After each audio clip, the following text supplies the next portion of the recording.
Today, verses 19 and 20 in chapter 13. 19 says that all these material things in nature and the soul, they do not have an origin. There's no beginning for them. Another way to think about it is that it came from nothing. A specific shape given to them is part of a design. So there is an architect. We call the architect Brahma, Prakriti. So an architect is in charge of how this matter looks. All the planets, let's take.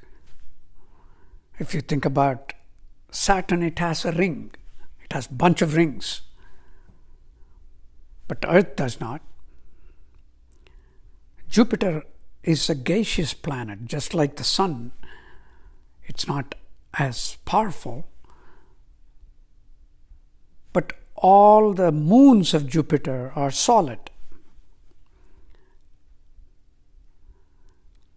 Why? How did this happen? Of course, the scientists would tell you that in the beginning of the solar system, that's the way it happened. There are so many things in the universe. It looks random to us. It's impossible for the human mind to accept that such an intricate, complicated, vast design, vast thing, vast universe could be a design. It's impossible for us to accept that. That's our human mind. That is the reason why many question the Creator. But Gita says in this particular verse that it is a design.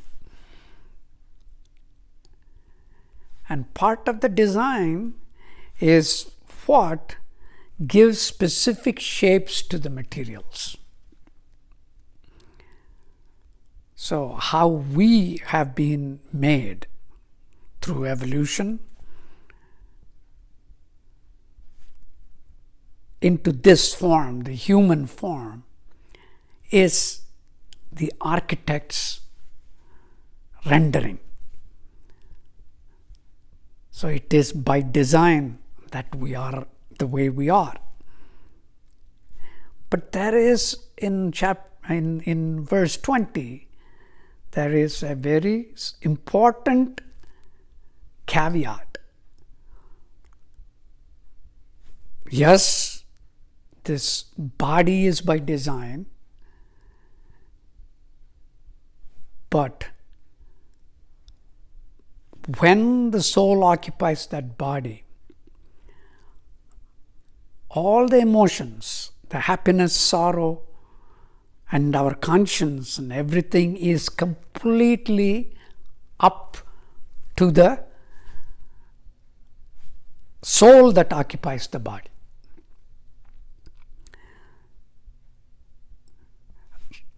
We have thought through the concept of soul. It exists everywhere. It doesn't have a unit. You can't say the soul is about 15 kilograms. No, it's or 15 nanograms or something like that. It's no such unit. It exists everywhere.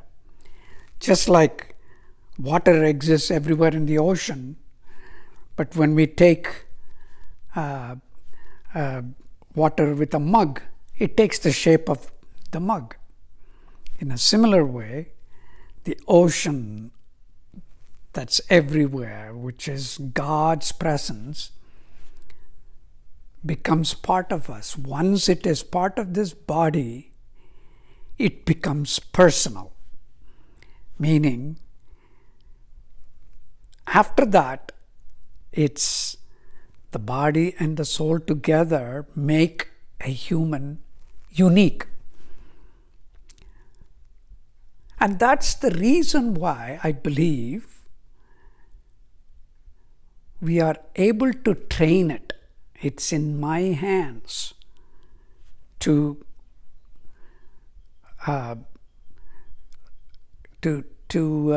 affect the idea of soul.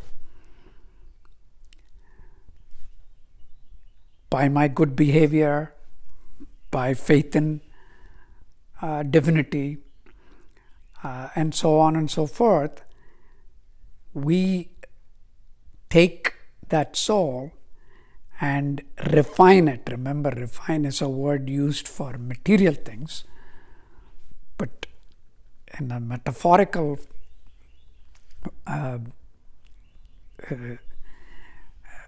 sense, it can be refined and released back into this universe where it came from and occupied us. In other words, if you pour the water out of that mug, you can't see it. Once it gets into the ocean, just pour it back. Take it, it's taking the shape of the mug. And pour it back, it goes back into the ocean. But we can, in the meanwhile, add dirt to it and then pour it back.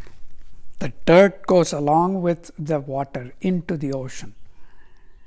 Or we can take the water and take out the impurities from it and then pour it back, and the whole ocean becomes a little bit purer.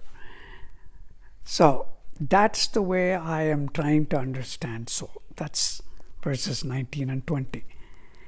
It's very primitive, probably a very basic understanding of the two verses, but I have to begin somewhere.